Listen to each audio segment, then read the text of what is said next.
Hi, and welcome to Draft and Compliance. I'm Kane, he's Tom, and we're talking about FedRAMP with special guest Jeff Roberts, co-founder at Principia Raid today. But before we get to our topic, we have some beers. What are we drinking today, Jeff? We do, Kane. It appears that we are about to enjoy an 805 from Firestone Walker Brewing Company, a California blonde. I do enjoy a California blonde. So Maybe some subtext there. yeah, we're be official. We're gonna pass around the church key to Yeah, I'm get trying to open this, and it doesn't open without this just seems like already an obstacle to get into. It does say properly chill, and I'll say it's very cold. So Yeah. For those who like the blonde ales, they'll know these are usually pretty sessionable beers. They're easy to drink. Usually it's a lower ABV cane, so I don't know if you'll appreciate that or not, but usually it's 4.5 to 4.8, somewhere in that neighborhood. I would guess this one's in that neighborhood as well, 4.7. So yeah, and there's usually a very distinct hop flavor with a blonde, and so most people either love it or they hate it. it's got to smell. We going in? Should we pour it? I think we should pour some, and we'll see that Tom is trained me well on beer pours. This will be my future career after drafting compliance of pouring beers. Think there's a market for that, Tom? Guys in kilts pouring beer? Yeah, that's right. Isn't that a website? All right. Well, I think the first thing we see is through this one. very clear. Wow. Yeah, which is not always typical of an ale. Yeah. And then you should be able to smell pretty quickly that hop character. That Oh, yep, it's right there. Oh, that's very hoppy. It's definitely hoppy, my friend. My goodness. All right. Not much of a head on it, though. And Tom, compared to one of the other episodes, you did a good pour there, too. So, well done. yeah, Oh, look at Jeff. He's already in there. He's not you can taste it. I will say, while it has that strong smell of a hop, you shouldn't have a huge hop flavor to it. It also, it's a bit sweet on the nose, I'll say. It's a bit sweet. All right. This one's a little more caramely than I'm used to on blonde. So that's an interesting character. Is this one where you'd say it coats the tongue, Tom? Because forces you to go in for another sip? I would not say that about this one. That's usually for really hoppy ones, but this definitely has that sort of bready. Yeah, it's definitely bready. You almost feel like you're eating. No, I don't feel like I'm eating. I do feel like it's got a kind of a caramel, but it's also got a sour tinge at the end. I can't quite tell. There's something on the end that definitely tells you this is beer, not bread. I'm not a huge fan of a really hoppy beer, but this is a very nice blend. It's nice. The sweetness absolutely makes up for that initial punch in the face with the hop. Yeah, I mean it's not the worst thing, but again, we will review these at the end, and I'll leave mine just to get exposed to the air and see how it's for another 30 minutes. Give it a few to open up. Yeah, we'll let it open up. Good indicator for how much I like it is how fast I drink it. Yes, we may have to get a second one depending. So, Jeff, our first topic today is going to be about pre-3CPAO readiness and some of the challenges for small SaaS companies under FedRAMP. And because you work in this space, what are some of the most common operational maturity gaps you see when small SaaS companies with government contracts first try to navigate FedRAMP requirements? And kind of a two-parter question here, how's that different from what big enterprises end up seeing? Yeah, it's a great question, Kane. We do a fair amount of work in that space. And given today's ecosystem and the changing regulations and the implementation and enforcement of regs that have been in place for a long time, obviously a huge impact in the entire defense supply chain with the flow down of NIST 800-171 CMMC, forcing companies down a pathway to only use cloud providers who are FedRAMP certified or FedRAMP equivalent, which is a whole other can of worms. It could be a whole conversation. So that's obviously prompting companies that provide services in that ecosystem to address that compliance challenge. Typically, the first problem we see, part one of the question is small SaaS companies in the space. Why is someone a small SaaS company providing a service into a government agency? Typically, it's because they have a compelling use case or a platform that is widely adopted, usually in a pretty niche market. What usually comes along with that, what we see, is a relatively low level of compliance maturity. So maybe they developed a really cool tool that all kinds of agencies like and use, but maybe they're not mature from operational compliance. What's that? A lot of these companies that we see in the small space don't have a compliance function at all. It's typically delegated to occasionally someone in contracts, sometimes someone in operations, sometimes it lives with the CTO.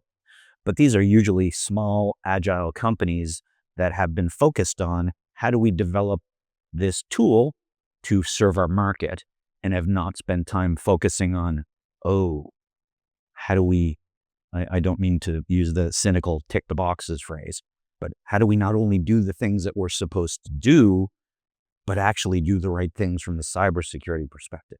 So typically, we see a lot of maturity gaps in that small SaaS space, and occasionally a complete absence of any sort of formal compliance function. And Calm Hyperproof's been doing FedRAMP for, well, it's actually why we started this show.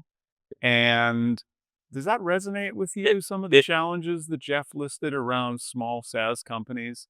Certainly it resonates. I mean, I think the thing that makes FedRAMP attractive is also some of the things that cause us to have obstacles as small companies, right? I mean, the whole reason FedRAMP exists is so the government can adopt innovative SaaS tools, cloud-based tools, right? So it's there to encourage companies like our company and other SaaS companies to try to do work with either the government or its other providers, right?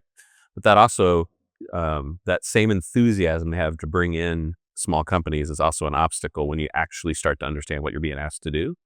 And lots of small companies may come in with some knowledge of compliance from a SOC 2 perspective. So they automatically start to equate it, and that's where they make their first mistake. It's SOC 2 is basically a walk in the park, and FedRAMP is more like Escape from New York, right? It's a much more difficult challenge. So once they start to understand what are the gaps, they usually start to think about who do we call in to help somebody like Principia Raid, for instance. But certainly they start to understand there are things that they will not be able to conquer easily, and their timelines are going to go out. So for instance, where I've seen and talked certainly with our customers, FIPS compliance, nobody understands that initially, right? So that's a huge gap. One of the things you asked is where do they differ from enterprises? Enterprises probably have somebody on staff that already understands FIPS, right? Nobody in these small companies has somebody. The other thing I see huge gap around is the importance of process and procedure in FedRAMP can't be understated. The documentation, you mean?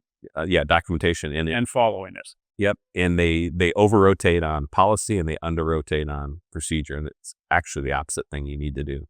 So there's definitely gaps, and you should be looking for somebody who understands quickly how to mature you rather than try to fumble for years.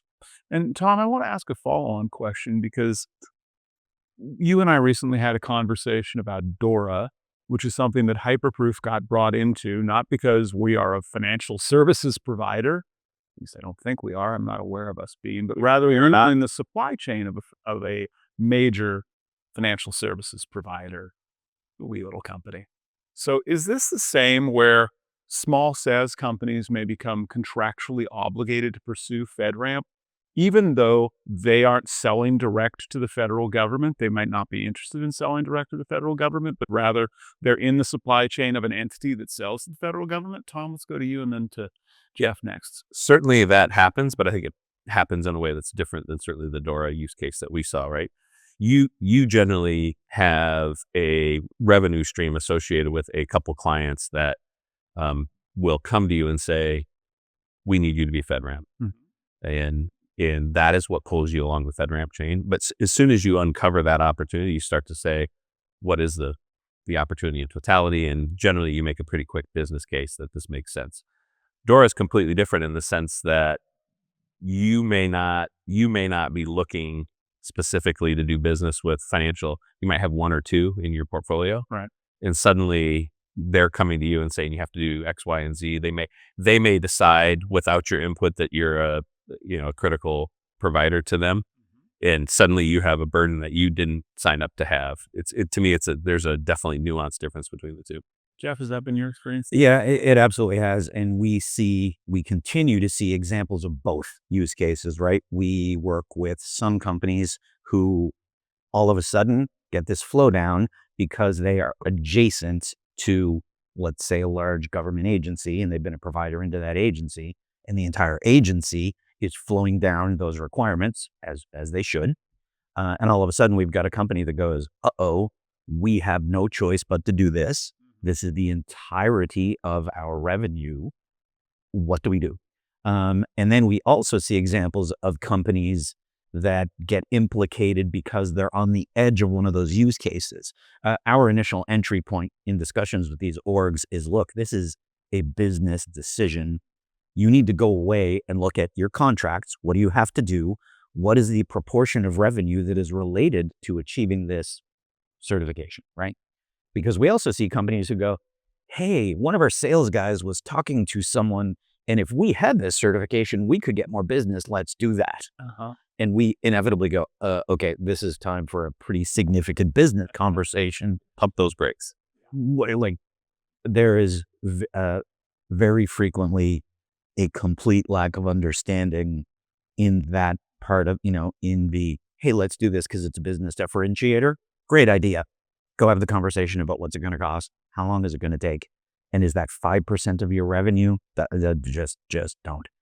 If it's 95% of your revenue and you get where I'm going. Yeah, no, I totally, Because it makes itself. and I kind of want to pull on that thread there because you just said a couple interesting things. You said companies get these flow downs, and you do a lot of advisory work in this space. So, what are some of the other misconceptions companies have when they're trying to move their commercial cloud to meet government requirements that they might have not previously architected for or thought about? And just because they signed a contract and now they have some flow downs, they're obligated to do. What are the misconceptions you're seeing there?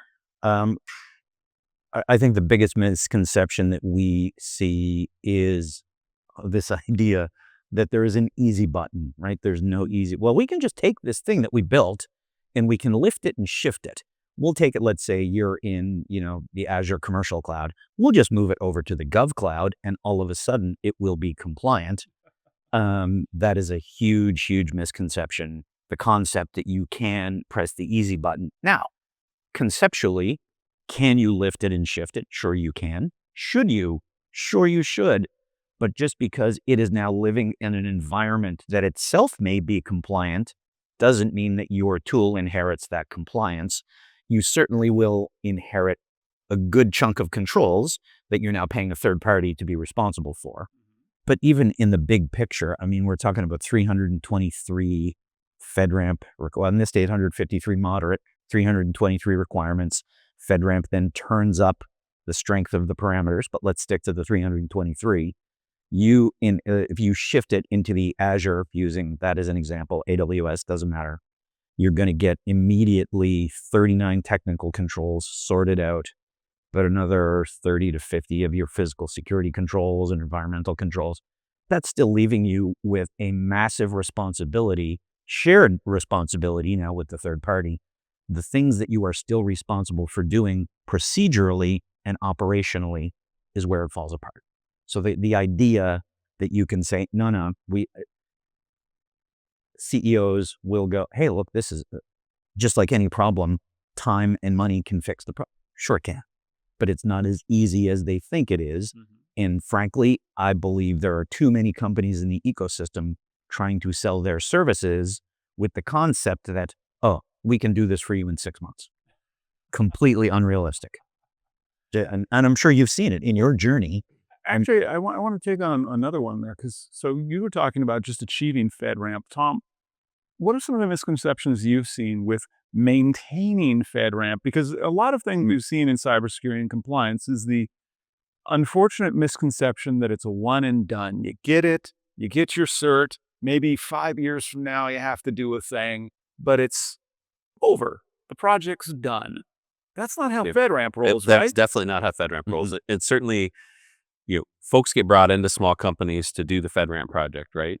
And really the first task in that is to start to educate leadership on what it means to do the FedRAMP project. Because to your point, there's a bunch of misconceptions early on in the project, but there's a really big misconception about what happens at the end of getting an ATO. You immediately start a cadence that is month over month over month over month for eternity. It's called continuous monitoring requirements. And if you're not living up to your obligation there, you're going to lose your ATO. So most companies don't understand that. They certainly don't understand that it's not an information security project. It's really an operations project or an engineering project, depending on what you call it in your own company. But the idea is it's an 80% operational project, both in terms of the initial achievement and the ongoing operational requirements and continuous monitoring. So most companies, small companies, certainly don't understand that initially, and they need to be educated to. So, Jeff, is there, and I want to challenge Tom on one thing there. It's not for eternity. The heat death of the universe will eventually supersede your FedRAMP requirements. Right. However, that's a little ways away. But, Jeff, is that a problem you're seeing with companies where they might not allocate adequate resources, especially small companies, to the ongoing continuous monitoring and all of the other battle rhythm that happens with FedRAMP? Absolutely. Every time. If you're focused, every time. In our experience, every case that we've dealt with has required additional resource and staffing to maintain it operationally. Doesn't mean you can't do it.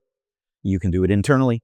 It's our experience typically that companies in that particular niche, small, agile, SaaS, can frequently be more effective to bring in a third party operationally when a project's done. Mm-hmm. You're certainly going to need consulting help with your documentation and your readiness and being C3PAO ready so that you're not wasting your time and money on a failed security assessment report. But let's assume it's all done, you've ticked all the boxes, you've passed, now it's going operational. Again, the maturity challenges in those organizations usually haven't changed that dramatically during the readiness period. Right. So there are many areas in cybersecurity that we will look at. Okay, what are the options here? What would you need to staff internally in order to be able to manage this? Versus, does it potentially make more sense to bring in an MSSP that actually knows what they're doing and does it? Who's reading your logs, right? Who's your 24/7 SOC looking at your network traffic? All of the things that you didn't have to do 6 months ago that you now have to be 100% on top of. Who's dealing with your intrusion detection? Who is writing your SIM analytics correlation? What tools are you using? Obviously, that are themselves FedRAMP accredited. Mm-hmm. So, I mean, it's absolutely an operational challenge. So I want you to give and you've done executive advisory, I've done executive advisory. Tom, I can't remember. I've done You've done executive advisory. Okay, Yep. cool. So break it down for me as an executive advisory consultant. If you were talking to a prospect that's looking at doing FedRAMP, Jeff, and they're thinking, well, I need to do a gap analysis to determine, do I have the internal capabilities to deliver and sustain this program? What would you tell them are the key things they should be looking at? Because you listed some technical things, but I want to level it for management. And then conversely, what are the red flags that you'd be listening for that would say, y'all shouldn't do this. You need to get your house in order before you even contemplate this measure? I'm smiling because this is a conversation that we have, let's say more than just once or twice. I think one of the things that actually have made us relatively successful is our ability to speak truth to power, that comes from a background of challenging conversations with leadership. And we are, I think it's fair to say, brutally direct with our assessment of, okay, what's the language around the C-level table? This is cost, it's resource, it's time. So we will immediately break this down with, here's what you can expect as the potential bruises. Here are the risk points, but we try to translate this into, this is going to take you this long, and here's how much it's going to cost.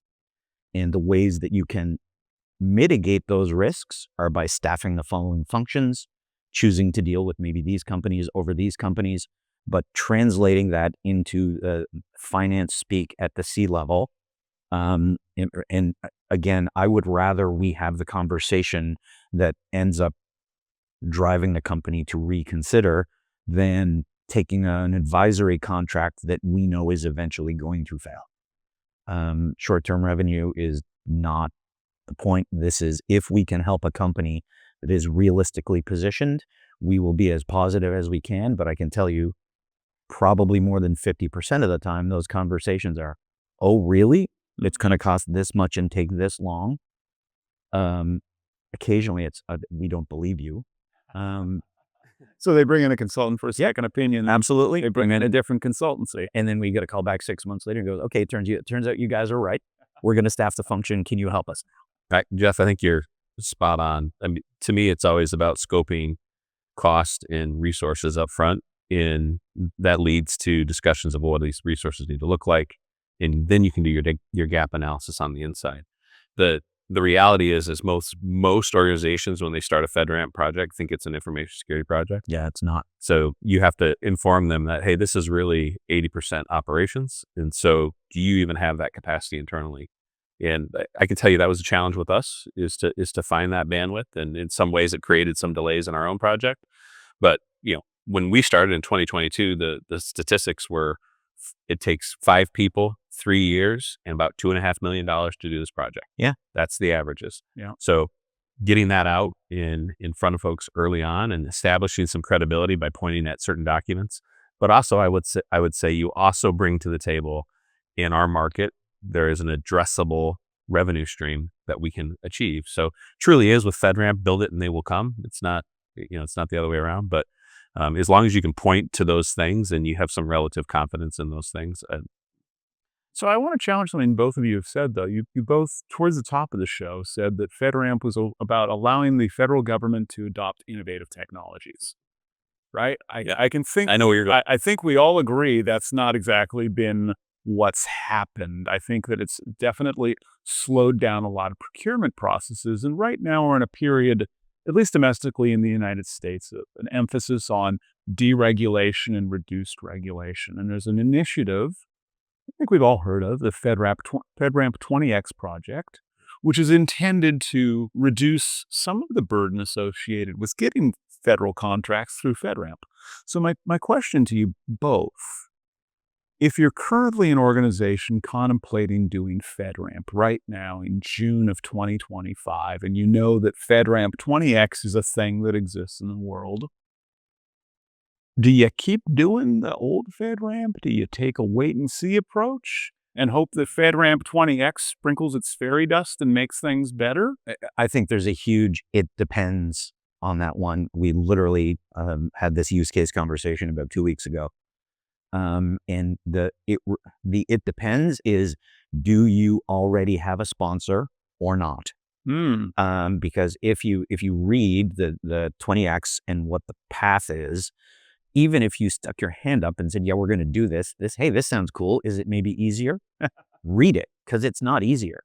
So the entry point is still to have a completed C3PAO assessment. Now, if you have already got a potential sponsor that is shepherding you through the process, there's my opinion, there's zero value in looking at that process, because you've already got a sponsor. It appears, again, my opinion, it appears that this is intended to replace the previous JAB process for companies that don't have a sponsor lined up. Now, if you don't, and if you don't think you can get one, all day long, my opinion. Yeah, I think you have to be pretty careful when you start to dip your toes into the 20X world. It's poorly defined right now. Certainly tactically, there are big gaps in what it means. Example would be, they're saying we're going to automate everything in terms of submission, but they have not ratified a standard for that, right?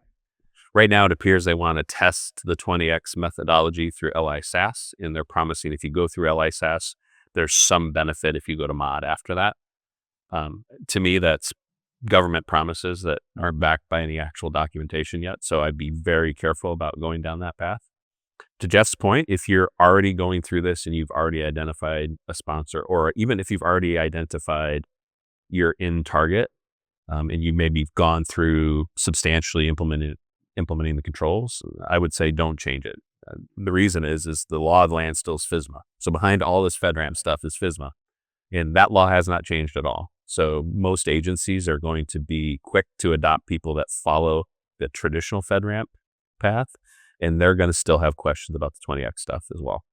So you just have a better opportunity, I think, if you Okay. All right. follow the. And I'd also going to remind our viewers that if you're enjoying this conversation on YouTube, please ring the bell to subscribe and watch my quest to find literally any beer that's drinkable. Or alternatively, subscribe in your podcast app of choice to make this show part of your routine. I want to talk next about accountability and oversight for program management, Jeff. How should cybersecurity leaders, CISOs, and other folks be making the business case to senior management for the sustained investment that Tom talked about and the attention that we know that successful FedRAMP programs need? Yeah, great question. I can tell you that we typically don't usually see that as a huge obstacle our in our experience. This is usually not the CISO trying to sell it up the chain. It's usually the C-level telling the CISO this needs to happen. So there's a huge difference in those use cases. We call it a push or a pull, right? If you've got the whole company pulling this from the top down versus the top down just trying to push it and make it happen, completely different approaches. Most of our FedRAMP engagements come from companies where the decision has already been made, or this is a contractual obligation. So typically we get brought in after that's happened. If what you're asking is, as a business differentiator, Mm-hmm. how would a CISO better justify the length and the resource and the cost? Let's be clear. Sometimes I feel like FedRAMP becomes a bit of a negative subject around, oh, don't do it. It's too hard. It's going to cost too much money. It's going to take too long. That is not how we feel at all. Do it. It's the right thing to do anyway. All of the controls are things you should be doing anyway. It's a huge business differentiator. The other thing that I think is part of that trend is where the ecosystem is going is towards a more closely regulated cybersecurity. I don't care what vertical you're in. If it's commercial, if it's defense, this is coming. Look at what's happening in other countries. Right. This is clearly the standard that the federal government has adopted and said, if you're us, or if you want to do business with us, here's the template. Look at NIST 800-171, which is just a subset of 53, which is FedRAMP. And even in 800-171, there will be, coming soon to a compliance framework near you, enforcement of all of the non-federal organization obligations that are driven from FedRAMP. So I think this is, start thinking about it now, because you are going to have to get there at some point if you're doing business anywhere in the federal supply chain. And when you think about it, who isn't going to be adjacent to the federal government supply chain? That's an important distinction, actually. Even us, right? We're going through FedRAMP. We're going through it so we can service our other customers that do business with the federal government. That is probably what's going to pull more companies in, and we're starting to see that snowball effect happening, right? More folks went through FedRAMP in 2024 than all the years prior to that. So combined. So I think your initial point, in a small company, if the person who's in charge of the FedRAMP project is doing their job correctly, they've informed leadership what are the challenges that we're going to see and what are those milestones that we have to hit, including the oversight and the monitoring pieces. So it shouldn't be a surprise, right? As you get to those pieces of the project. I do think there is some misconceptions of what it means for oversight, what it means for monitoring. And that's where that project might feel some friction when it comes time to implement, because it's not necessarily, do we have, some automated tool with some machine learning in there, overlooking our environment. There's definitely a layer of diligence that you have to rise to that may not have been anticipated, but ultimately is right. I want to pull on that thread a little bit more there, Tom, because you were talking about some of the compliance challenges that companies have and documentation challenges they have. And you talked a little bit about the teams that we need to have. Something that often gets brought up in the context of FedRAMP is false claims enforcement, FCA enforcement. And we've seen that even under the current Trump administration, there has been a continued emphasis on FCA enforcement. So, my question to you both would be, knowing the potential total addressable market is quite high when you work with the federal government, their supply chain, and obviously there's business value that companies can get there. How do they manage that risk of regulatory oversights or fines and penalties through the False Claims Act? How should they be structuring their teams and how should they be thinking about documentation so they have a defensible position? Well, I'll start. What makes it defensible is you follow the letter of FedRAMP to me. So if you are looking for the shortcuts for controls, that's when you open yourself to exposure risk associated with that.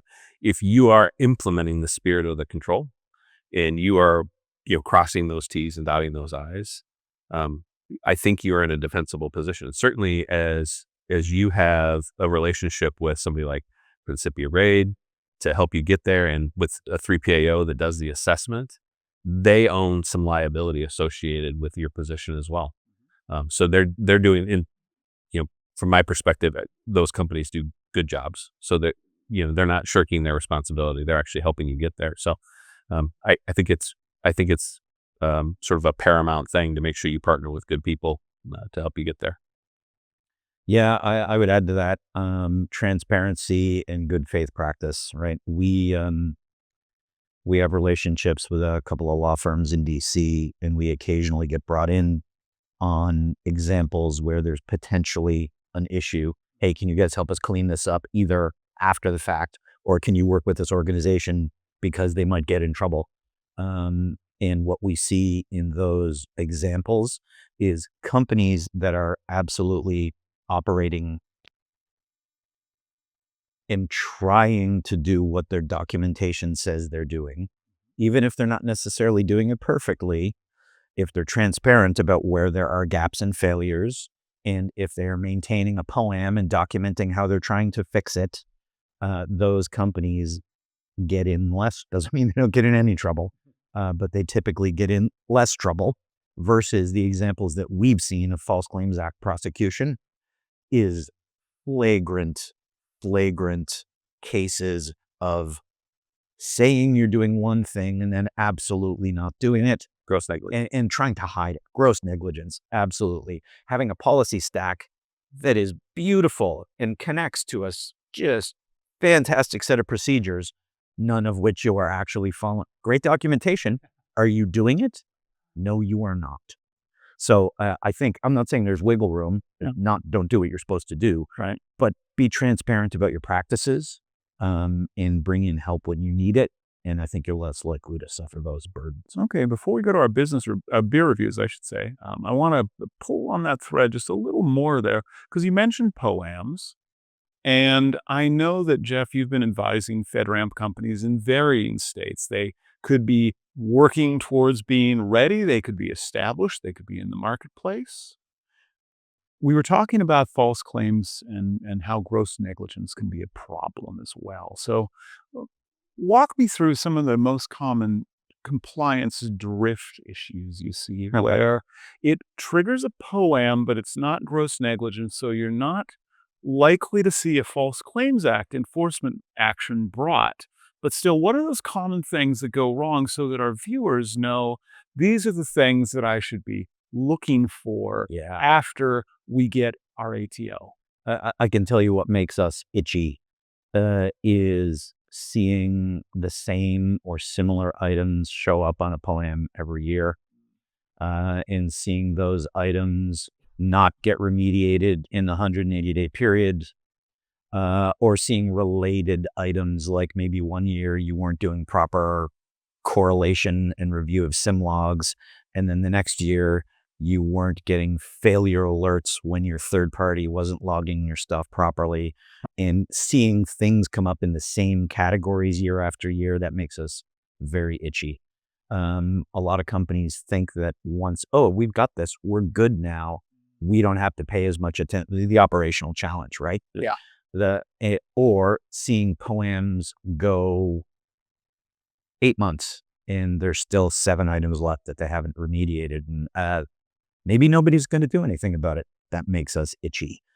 So it's the operational challenges of maintaining. Look, we do work in the commercial space as well. And we say to companies who are looking at ISO for the first time, this is not just you're going to do it and you're done. You need to feed it and water it. FedRAMP, again, my opinion, is the ultimate feeding and watering because it's going to take more effort, more operational overhead, and more help. Yeah, I agree with all that. The one thing I have seen with a number of organizations, they don't necessarily rotate enough around asset management. Oh, okay. So what'll happen is you'll get drift between what you scan and what you have for assets, and you have to present that every month to in your continuous monitoring reporting. So that's going to get caught pretty quick. And if you don't have a good handle around your asset base, especially in boundary, right, that's going to cause you problems. So rotate, focus on getting assets right, and frankly, just scanning for drift within your asset registry. And that's going to pay dividends across the board on your continuous monitoring. Fantastic. Well, I think that's some good guidance. I think the other bit of guidance we should give to our viewers is about the 805 from Firestone. Don't they make tires? I mean, This is Firestone Walker. So different. So I've actually toured the Firestone original plant. I kind of figured you might have. Yeah. So completely different. Yeah, rare callback there. All right, so let's review this. Jeff, we do these beer reviews on a scale of 1 to 10. I recently learned there's actually numbers above 5. okay. So it's 1 to 10, weirdly. Tom often goes above 5. I don't. Interesting. And you don't like beer in general, right? He keeps trying to convince me, and it's just not taking, but I keep trying. Got it. So would you like to review this one first, Jeff, or Tom? You want to go? Go ahead. Okay, so one of the first things that you will notice about this beer is clearly I'm the Canadian in the group. Yeah. Originally, also American, but originally Canadian. We have some predilections towards beer that typically start with, if it's beer, it's already good.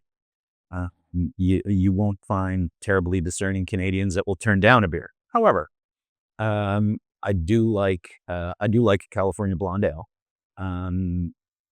Not typically a big fan of hoppy, but this actually does seem to have changed as it's opened up. It does. I agree with that. Less hoppy, and it's got more of a sweet finish. This to me is, this is a sitting in the backyard on a nice summer day. I would want 3 or 4 or 7 more of these. I would probably give this a good 6.5, 7. Good 6.5 or 7. Okay, we're looking forward to our comments from our Canadian viewers about how they feel about beer. Yeah, about being grouped so broadly together is Drop your comments in the links below. Some stereotypes are rooted in truth. Yeah. So a couple things to note. One, we're filming this fairly early in the day. So, and I might have had a couple beers last night. So it's not so. It wasn't the fact that I don't like this that I didn't drink all of it. But here's the thing about a blonde is there's a very distinct flavor profile for blondes. This has that. I wish I could remember the name of the hop. I forget it. But there's a hop that is in particular to a blonde that pulls out a certain flavor. And it's not my favorite. So blondes are not my favorite. But this one's pretty good. And the reason this one's pretty good is it balances some of that typical flavor with a caramely and a sweet. So I actually really like this. This is, not something I necessarily would stock, but certainly I wouldn't turn down if somebody offered me one. So I'd probably give this a 6. Okay, so counterpoint to you, I just took a sip of this. So as many of you saw, I left this out for the entire show so that it could oxidize and aerate and breathe a little bit, and that's not recommended. I think that made this materially worse. This should be drank cold and quickly. I think that's the best way to get it down. I would say that it is still sweet on the nose, but it's lost the sweet finish. It's lost that bitter aftertaste now, having sat out for a half hour. Having said that, it also sort of just tastes like bread. And I'd rather have something like cheese or tomatoes or something on the bread. Like, this is just dull. Now, having said that, if I was in a location where, I don't know, let's say there's been an earthquake, the water mains have been disrupted, and it's between this and sewage water, well, okay, this would be a natural call. That's a glowing review. Right. Wow. Yes. So other than that, I'm gonna give this a for a 4. Okay. I would choose this over a lot of other beers if forced, and I would choose it over sewage. All right. Wow. So I feel like the Firestone Walker people are gonna reach out for you to record a commercial probably. Isn't that the high? What's the highest ranking you've ever given out? I have no idea. I don't think it's a number greater than 5. Yeah. I only remember the worst one. I don't remember the best one. That's pretty. Four's pretty respectable. Yeah. All right, well, that's all for today. If you think you know a beer that I'd like, or if you have a FedRAMP question, go ahead and drop it in the comments below. And remember to like our LinkedIn and YouTube pages to subscribe for more interviews with information security professionals. Thank you.